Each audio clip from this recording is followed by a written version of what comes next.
Okay. Yeah, recording. Okay, let's call the meeting to order and stand for the pledge. Pledge allegiance to the flag To the flag of of the United States of America, to the republic and which to the stands republic for which it stands, under one God, nation, indivisible, under God, with indivisible, liberty with and justice justice for for all. Okay. my dogs Resolution were to saying the approve pledge too. the resolution to approve the following 2.2.1.1. So moved. Second. Any discussion? All in favor? Aye. Aye. Aye. Opposed? Okay.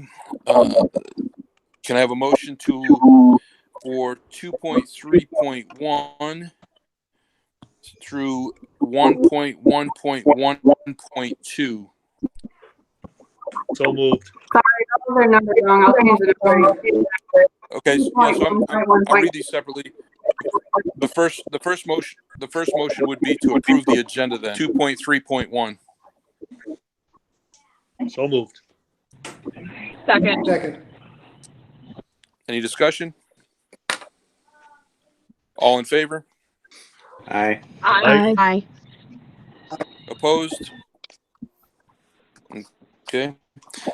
Then to act upon the recommendation of the superintendent to approve the following 1.1.1 .1 and 1.1.1.2. So moved. Any discussion? All in favor? Aye. Aye. Aye. Opposed?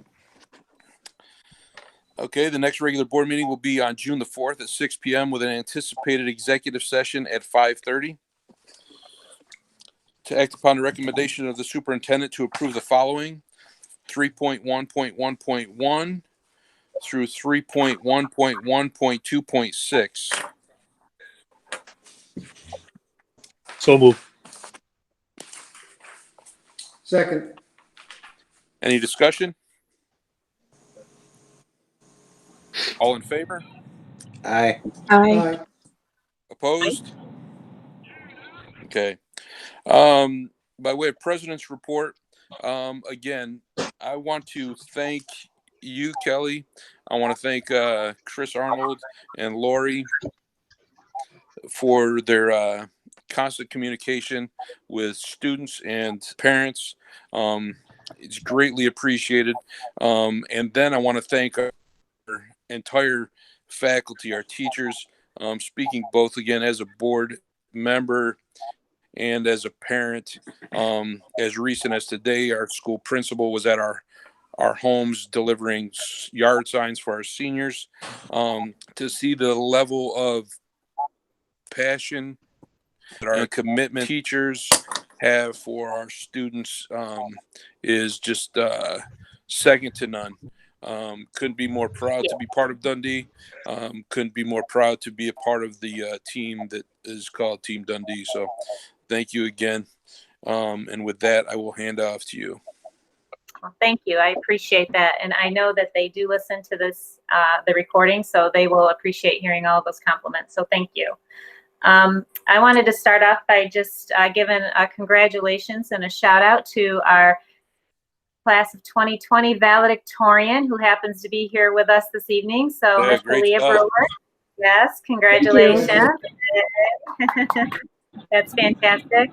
And then also recognize Lauren Howell, her sidekick, who's also known as the salutatorian for the class of 2022. So congratulations to both of you. Well deserved. Yeah. Yes. And a couple other. Yes. So I just wanted to provide a brief financial update and give everyone a little bit of a timeline. As we are well aware, there's going to be some significant financial issues and crises that we are going to face in the future as a result of the coronavirus and all the different financial implications associated with that.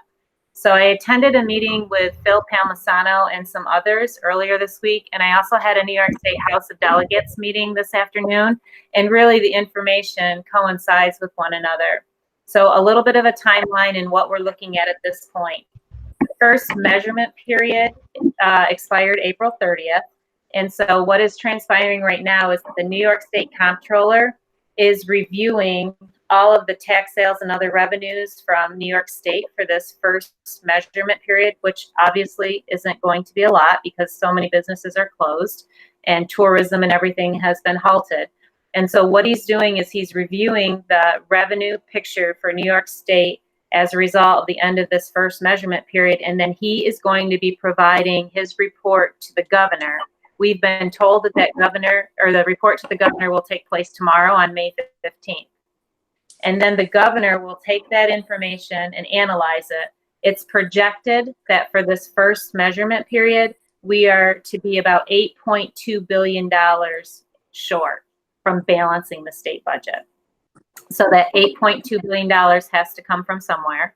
And I can anticipate that everyone will feel a take back from that, including school districts. So once the comptroller issues that report to the governor will review it, and then he will make the recommendations for his cuts and present his plan for balancing the budget for this measurement period. He presents that to the legislature, and then once it's presented, the legislature has 10 days to act on that. So they can either take it as it is, which never happens, or they take it and they accept some of it, and then they come up with other ways to fill the gap other than what he presented. I asked the question, how would school districts be notified of the loss of state aid? And they said there really isn't any plan on how that will happen at this point, but that the take back should occur within the next 2 weeks. And I also asked if there was some type of just formula that they were going to, place across all districts, such as 5%, 10%. And they said again that they were not sure at this point. They had heard the gamut from A to Z as to what it could be, which is what we've heard too. And we just won't know until we know for sure. But I think this measurement period will certainly set the tone and hopefully make the rest of the measurement periods a little bit more predictable for us. We asked if at the very least they could issue new state aid runs based on whatever the take back would be, because then that certainly helps us as we move forward and continue to be fiscally responsible to our community, but also make sure that our programming is not impacted by this. So more to come. Hopefully next week or the week after that, we'll know exactly where that lies.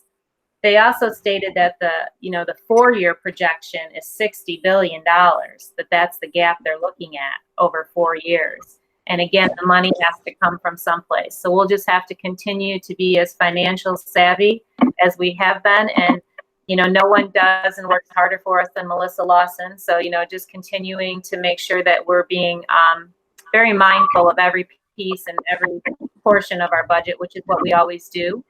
But it's going to take a lot of work to get through this. Absolutely.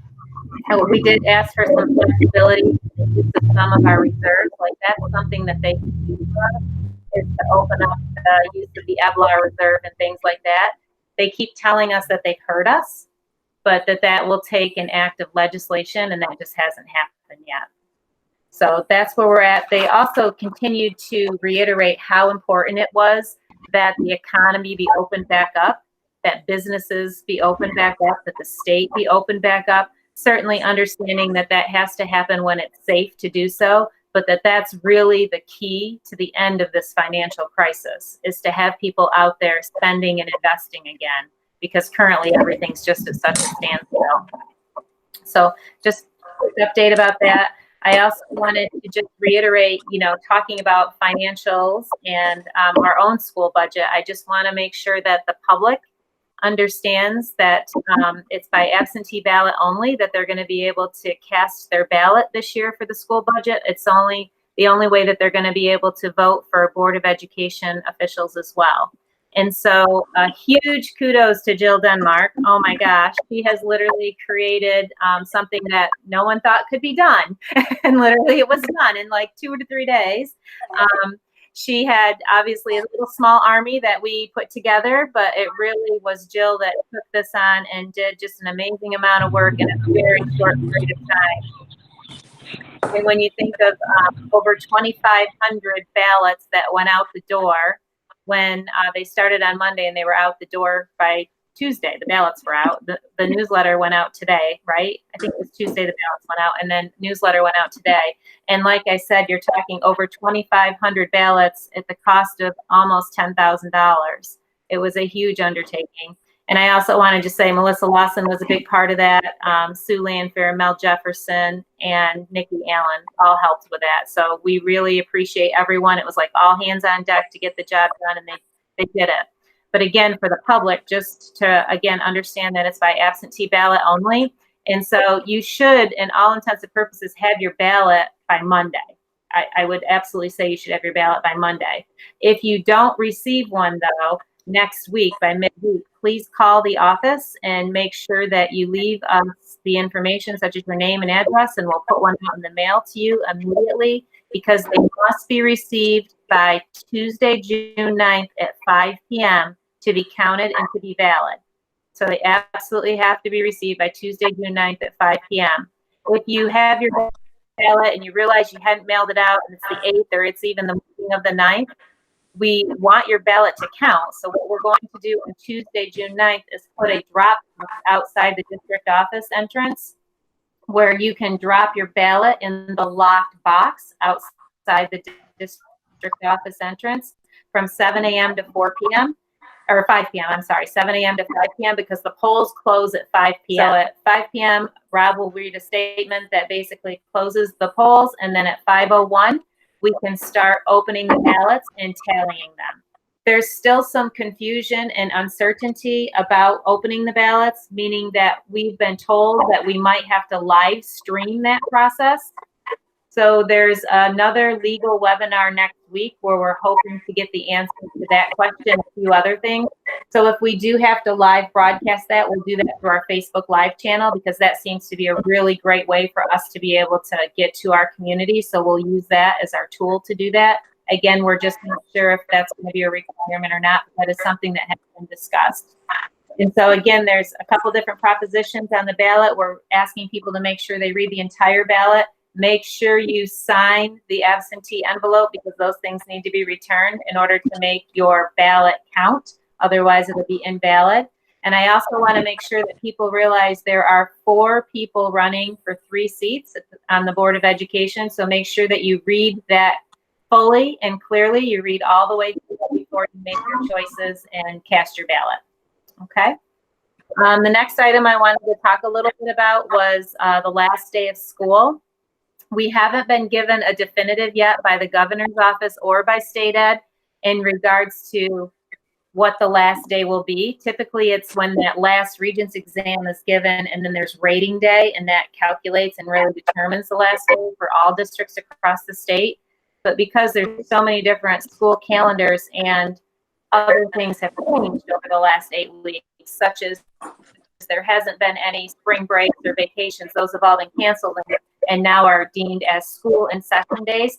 We've been advised by our council to simply count out our days and make sure that we've met our 180-day requirement by the state, but then also obviously making sure that we've met our local bargaining unit agreements too. So for us, when I do that calculation, it looks like our last day will be on or about June 16th. And once we have that official guidance, we'll certainly share that information with our community. But the way that we're preparing and delivering materials, that's with that date in mind. So we believe that that's what will happen. And speaking of, planning for the end of the school year, all of our last instructional packets will be delivered on Monday. We're leaving DCS at about 8 a.m. And not only are we delivering all the last instructional packets that kids will be responsible for completing those tasks, we are also delivering all kids' personal items. And if you could look at the cafeteria right now, oh my gosh, you just couldn't even believe it. You could not believe it. It looks a little bit like Target and Walmart and everything all open to one right now. We could have a huge yard sale and probably solve this $1 billion gap that the state has. I mean, it is so full of items, but again, talk about a great staff. We have fantastic staff. Not only did they work diligently to get those last round of instructional materials together for all of our students, but they bagged and tagged every single personal item that kiddos had in their lockers, whether it be their hallway locker, their gym locker, or even in a classroom. Everything's been bagged and tagged, and we'll be loading the buses up Monday morning to deliver all of those. So look for the yellow buses to come through on Monday morning fairly early.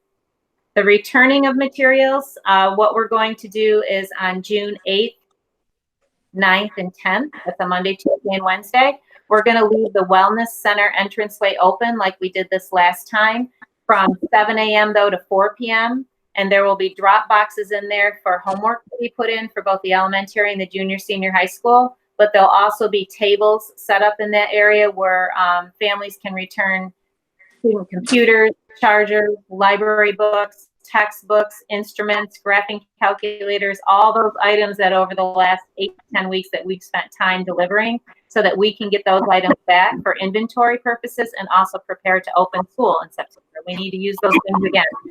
So I'll be sharing all of that information. I've already shared it once, but I'll be sharing it again in my next live broadcast on June 1st with the community. And that will probably be an update that we'll mail out as well, because there's going to be a lot of important information. So for those individuals that aren't able to connect with us on Facebook Live, they'll have that in the mail, so to speak, as well. Looking at the governor's reopening plan with the different phases, if we continue on the projections that he has shared with us so far, I believe that on June 1st, our 12-month staff can start reporting. So I have already shared that message with their supervisors or with them personally to let them know that that will be the expectation unless there is a change at that time. So again, 12-month staff will start reporting, and we are going to implement our summer schedule, our 4-day work schedule though at that time, because that helps me with the requirements of that. We have to make sure that we're practicing social distancing, that we're masking, that we're using sanitation techniques and hand washing and everything, but we also have to control our density. So by having people in over 4 days, we can use that 5th day as needed for other things, bringing people in that don't work those other 4 days because we don't have people in on Friday, so we can pull like teachers in or something like that if we had to. It's all about making sure the metrics work so that we're not in violation of the order. So I think we're in a good place, and as long as nothing changes, we should be able to do that.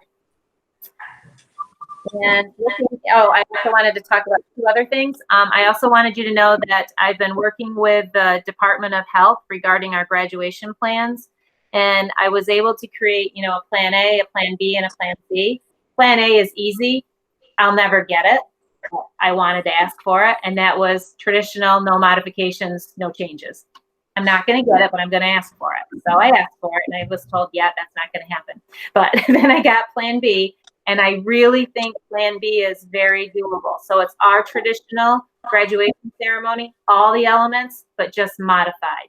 Modified so that we can meet social distancing. It's also modified so we can make sure everybody has masks. It's modified so that our density is at a controlled amount, meaning that, for example, not everybody's going to be able to attend, right? But the people that absolutely have the right to be there are going to be there. So every graduate will most likely have a limited number of family members that they can bring with them. We'll probably have to reduce the number of administrators. So there's only 3 of us typically that are there, but we probably only can have 2 this year because of the social distancing piece. If I look at a set of risers, I can put one on one end and one on the other. That's our 6 foot apart. Plus it's controlled density, so that now I get a kid that can have an extra parent there, that type of thing. Board members looking at you, it won't be all 7 of you. If that's the plan that we can move forward with, it'll most likely be the board president and vice president, just looking ahead, or 2 people in some capacity anyhow. Just because, again, we have to look at the big picture, but it keeps every single element of our ceremony, as far as right down to the kids being able to walk with shoes down the hill, as long as they're 6 feet apart, and then 6 feet apart from the next row, so to speak. So after I went through all of Plan B with our public health department, they blessed it, they approved it. They said, absolutely, Kelly, I think you have addressed everything you needed to. This should meet all of the requirements.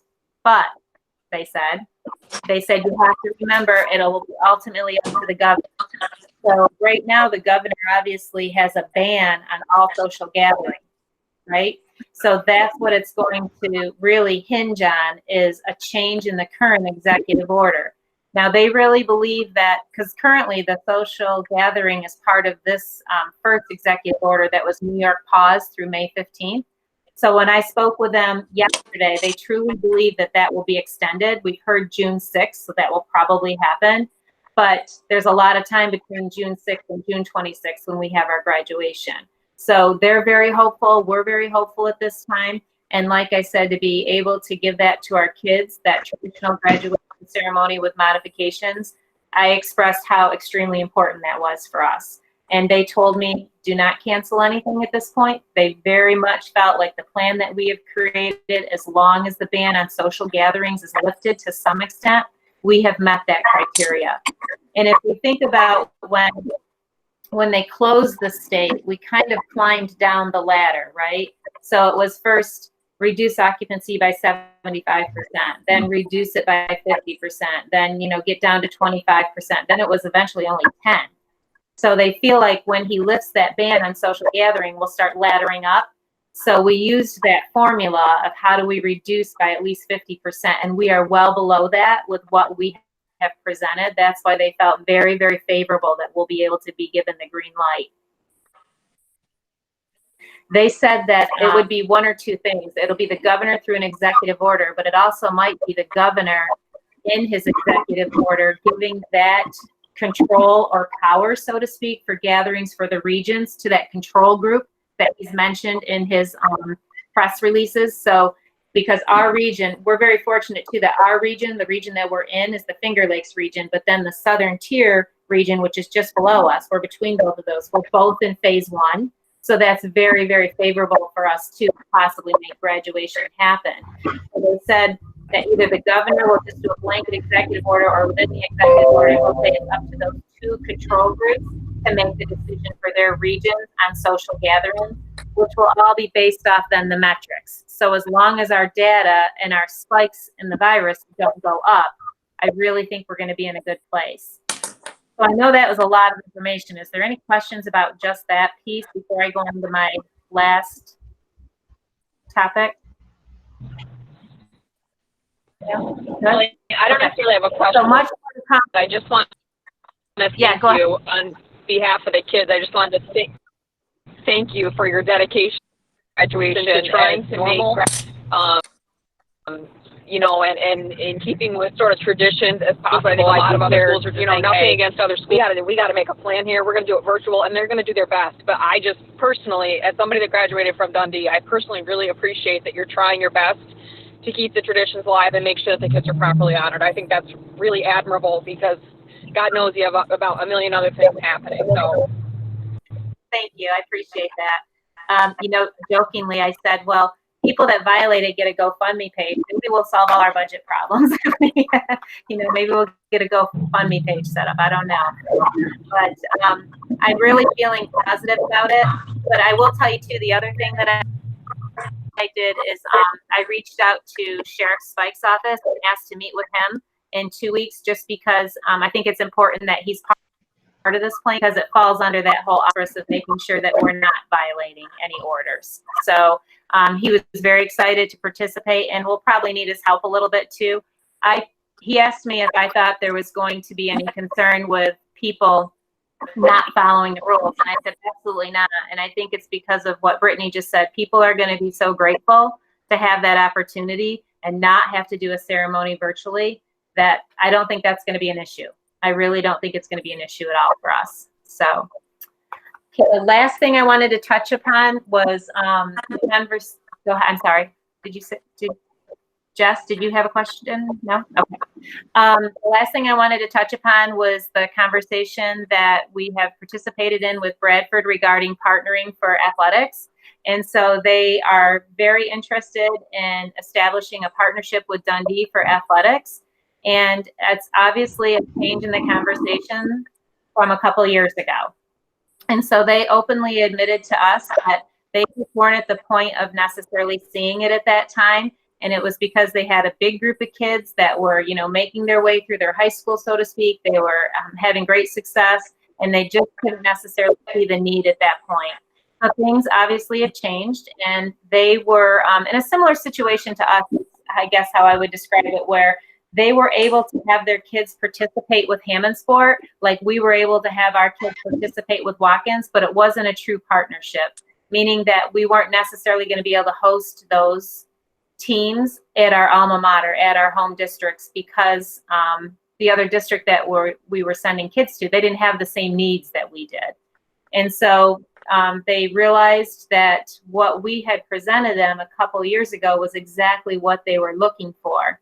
So in conversation with them, it certainly presents an opportunity for us and with us and for our kids, one that would create the best opportunity for our kids, so that we wouldn't necessarily just be sending kids to another district, but we would be able to host those teams and jointly do that with a partner that is looking for the same outcome that we are. And with that being said, it's not like we're going to decide right now everything either. What we do is we make those decisions as we move forward. We've decided that yes, we'll partner if that's what we're saying here tonight. But what it is a season by season, we will analyze the numbers and we'll look at the rosters and see where the need is, but certainly know that we're going to be a good partner, as we are going to expect them to be a good partner to us as well. And I think in Dundee, we are always that community that puts kids first, right? That's just who we are. And we're always a community that looks for the best opportunities for our kids, but we also always are a good partner to anybody that we enter a relationship with. We are a good partner. So we certainly will be a good partner. And I anticipate and I know that they will be a good partner to us at this point too. Rob was at that meeting and he asked some really good, hard questions, as I did. And we wouldn't be, taking this consideration on if we didn't wholeheartely believe in that and know those things, I guess, going into it. So once we make that decision, and again, it's a how do I want to say this? It's a team and a sport by sport decision as we move forward through the year, just like you would with anything else, just like we did with Watkins, just like we did with Penn Yan with football. The board has to pass those resolutions yearly for those specific sports. And that's when you have all the details that need to be worked out then after that point. But what we did say to them is we were looking for a longer agreement so that we knew what we were counting on, what we could count on, but also so that we could build a sustainable program that was able to provide kids with not only a great opportunity, but the best opportunity that would yield the best success for our kids and their kids, which would really be our kids in the end. So with that, Rob, I don't know if there's anything else that you would like to add. And like I said, for Dundee, it's how we've done business. It's how we've done business for a while now. We've already, looked at partnerships for football. We're excited about what we're going to be doing with Penn Yan. It's what we've done with Watkins. It's honestly what we've done with Bradford in the past. It's nothing new per se, except we're looking to have a single partner instead of multiple partners, because you can imagine too how difficult it is to arrange for transportation and balance a million different schedules and leagues and everything. If we can get it down to what makes best sense from a programmatic standpoint, but also from a sustainable standpoint, that's what's best for our kids in the end. Yeah. Rob, were you going to say something? Yeah, I can just say that you've pretty much covered it. I'm excited from the standpoint for the community of Bradford and the community of Dundee, for their students to be able to participate and have the ability to participate in multiple sports. Dundee wouldn't be able to field a few teams this year, nor would Bradford, but together we can provide opportunities for all of our students in both communities. So look forward to working together with them once we, as we go forward here. I guess I should clarify too, for fall, Rob's point is well taken that we, meaning Bradford or Dundee, we can't field soccer teams alone. No levels, boys or girls. We just can't do that. But together we can. So talk about an opportunity for both communities and to be able to have kids playing at our facilities on our fields. That, you know, that's that community piece that's lost when you just send kids someplace else, right? So that's that piece of community that we can keep for our kids and for our overall community. So the only exception to this will be football, because that's a prior agreement that was already established with Penn Yan. So for the here and now, it wouldn't include a third school in that partnership. That partnership will go forward with Dundee and Penn Yan. It's a prior agreement, and just like we have to be a good partner to Bradford, we got to be a good partner to Penn Yan. And so that's what we'll do. Yep. And just to clarify one thing, when we, for any Bradford people who may listen in on this, we're going to have games at our field, but we're going to be able to have games at your field as well. Both schools will be able to host games this year, where if we had gone forward with our plan as of now, neither of our teams would host anything. So, or neither of our school districts would host anything in regards to soccer this fall. So now we can both host games. Yep. And that's what a partnership is. It's equal, right? Correct. Completely equal. Yep. Okay. All right. So that, I think, was a lot from me. So Okay. I'm not sure if there's any questions, but that's everything that I have at this point. Okay. I will hand off to our student representative, Aaliyah. Great job on becoming valedictorian. And do you have anything for us tonight? Yeah. I mean, I guess I just want to share my experience, because like, I don't know, we're so out of touch that it's like a whole nother world, you know? But I don't know, my civic experience is kind of different from everyone else's, just because I take all Gemini classes. So it's kind of FLCC and Dundee, so I don't know if that, but I don't know. I have some teachers really like on the ball, like multiple days a week. Some of my teachers, I know one teacher I've talked to face-to-face one time. And I don't know, it's just different. And I know for my one math class, I'm a student there, so hours are pretty flexible. But I know in the beginning, it was kind of hard for some students because they had overlapping schedules. I know some teachers have, like, really strict due dates all the time. Like, I know for bio, I have due dates every week for assignments, but some classes, there is no due date, and the due date is the last day of school. And I know that really sets some students back. Like, I know some people who haven't even started that sort of work yet, because there's, you know what I'm saying? It's like the due date is away. At the same time, it's like 5 big assignments that you kind of have to manage your time for. And I know some high school classes, sometimes they'll get on and there'll be like 3 students on Zoom with their cameras off and their mics off, just there. And I know one teacher told me it's like teaching to avoid, you know, and I don't know, that kind of hit me hard, because it's like you're teaching to no one essentially. But I know in some of my classes, most of the people show up every day, most of the people have their cameras on. But again, that's FLCC Gemini classes, so I don't know. And I know one student who they get to class and then they turn their mic off and they turn their camera off, and we're pretty sure they like go back to sleep or something, because they just, it's so weird. They just don't talk and they never leave. They're just there. And I know some kids who don't go to Zoom classes. I know some kids who go to every single Zoom class. I don't know. It's so weird. It's very different from student to student on what to expect. I mean, is there any questions for me? Because I don't know what you guys know. So, I mean, I don't know. It's so weird, like not seeing everyone every day. And it's kind of like you have to make your own due dates and manage your own time, because there's no one else telling you when stuff is due, you know? So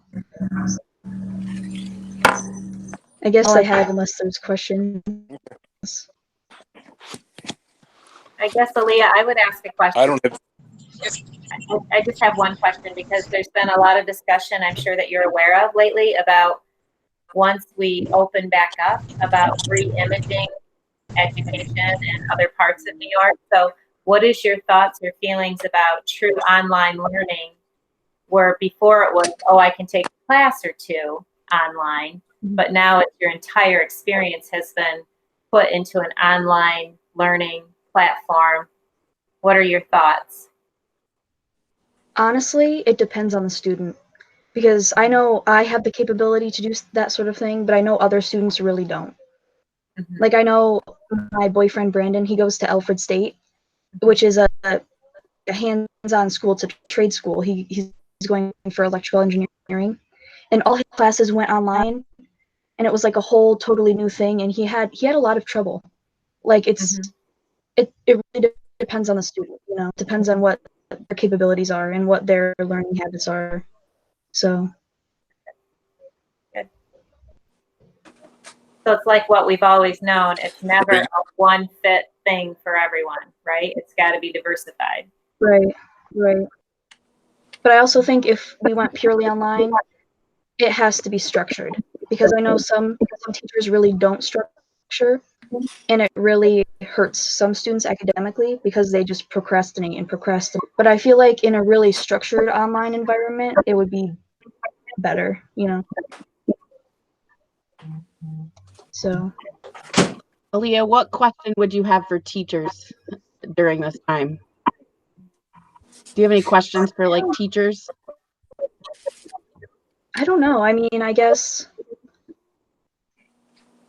like, because I know personally for myself, it's been a lot less work, a lot of assignments, bigger assignments, but overall a lot less of a workload. So I mean, teaching online, is that more of a workload or less of a workload, teaching wise? I'm not sure. Well, I mean, my personal And I know- experience is that it's a lot more, but it's definitely different, and it's a lot more as being a teacher. But it depends on what we're trying to do, and like for me being a science teacher, that it's very different. You can't do a science lab online, but I know. but it'd be interesting to know, Yeah. because I know there's other teachers here, like what their experience is as well. But Yeah. And then I know too, my sister is in second grade, so she's in elementary school, so she has like a whole classroom of people that are in her class. And the first couple months, she only had like a math class, and she got a packet probably like this thick stuff to do. And I know because my parents, they never lost my stepdad. He helps run a small business, and my mom works in healthcare. So for them to like help her do everything and help her accomplish a real challenge for them. And for the last maybe month or so, a couple weeks, her teacher has been doing online classes, like on Google Hangouts and stuff. But her class times were like anywhere from 9 to 11. And obviously, like, my parents are home during that time, so she can't do classes. I mean, she can't because I'm here, but like for those parents that do have young kids and they're not home because they have work, like it's a real challenge. Like if these kids, they still have like 8 hours of work to do, and no one really to help them with it, so it can be challenging. It's a good point. that's a good insight. Very good. Well, thank you very much for sharing, Aaliyah. Board member forum. Hey, Rob, I just wanted to address Governor Cuomo's comments about reimagining the school experience if and when we do get to a phase of reopening. With all due respect to the governor, we're talking about potentially, one of the comments he made was, is there a need for public brick and mortar schools? And if this crisis has shown us anything, it's the dedication of the professionals that we call teachers and administrators and the staff at our schools. These people, from bus drivers to cafeteria workers to custodians to coaches to teachers to superintendents and principals, counselors and everything in between, have shown us the importance of public schools in our community, brick and mortar public schools. I mean, with all due respect to the governor, I think, our communities value our teachers and what our schools do for our students more now than ever. I can certainly say, as the vice president of the Dundee School Board, there will never be a day where I will entertain the idea that brick and mortar schools have outlived their usefulness. I think that was an extremely unfortunate and incredibly disrespectful comment from him, especially at this time when teachers are doing so much and working so hard. We've got our superintendent and our transportation director out delivering, meals that will get our students through the day. Teachers hosting Zoom meetings basically around the clock or getting on phone calls with kids that need certain accommodations. It's really been incredible to see as a community member and a board member. And as I said, with all due respect to the governor, I think that comment was really unfortunate. Yeah, I would echo that as I well. completely agree.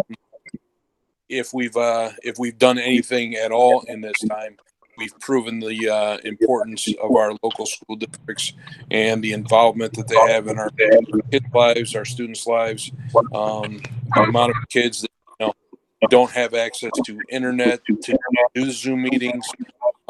There's way too many people that's disenfranchises.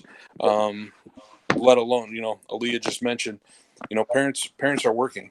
So who's going to make sure that the second grader is on the Zoom classroom, getting their packets of work completed? We're looking to prepare kids for the future, and I feel like this would be a monumental step backwards. I think my point is, I think it's just really unfortunate that the governor, in the midst of all this, would take the opportunity to politicize the situation. Our kids and our teachers and our schools deserve way better than that. Agreed. I agree. And his timing couldn't have been more ironic. That was Teacher Appreciation Week when that comment was made. Yeah. So if I could just, there was one thing, and Brittany, thank you for those comments. I appreciate that. And like I said, I know when our staff listens to these recordings, they really appreciate hearing that from the board as well. I say those things all the time, and they know you feel that way, but it's just really nice when they do hear those things. But I do want you to know, too, that I put together a small group to really act as our school reopening committee. And once we get a little bit further down the road, so to speak, I'll be looking for some board members that will want to participate on that. It certainly can be as many as willing and would like to and could. I know you are all working and have other obligations as well, but we haven't got a lot of clarity yet, but we can't wait necessarily for all the clarity needed, because this is going to be a monumental job being in a place where we can reopen. And so we need to start those conversations. How do we social distance on a bus, in a classroom, in a hallway? How do we properly sanitize a space, a room, an area every time one group of children leave and another group of children enter? How do we literally build in hand washing or hand sanitizing times all day, every day? Those are the things that we have to think about. How do we mask elementary children or rebellious teenagers, right? How do you do that and be able to meet the requirements that we're going to be required to meet in order to reopen? So again, we've put that committee together and we're starting those conversations right now. We have a lot of questions, just throwing out a ton of ideas right now so that eventually we can start molding that into a plan that will meet whatever requirements we're faced with. Somebody asked me the other day, well, is this all worth it? Like, if we have to do all this, is it even worth it? And I said, absolutely. If we have our kids back with us for whatever time it is, every single day, it is absolutely worth it. So together we'll get through it. Really wished we had more clarity, but like I said, we can't wait to have those conversations and to start that thinking, because September will be here before we know it. Be happy to be on that committee. Thank you. Any other board members? Okay, thank you. Okay. No need. Is there a need for executive session? Anyone? Okay. Motion to adjourn.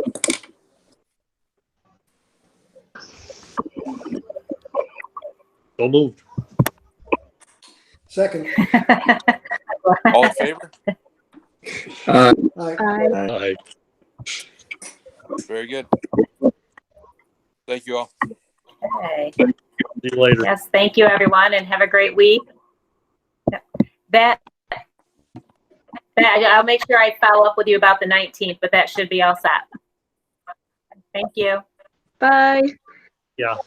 Okay, bye.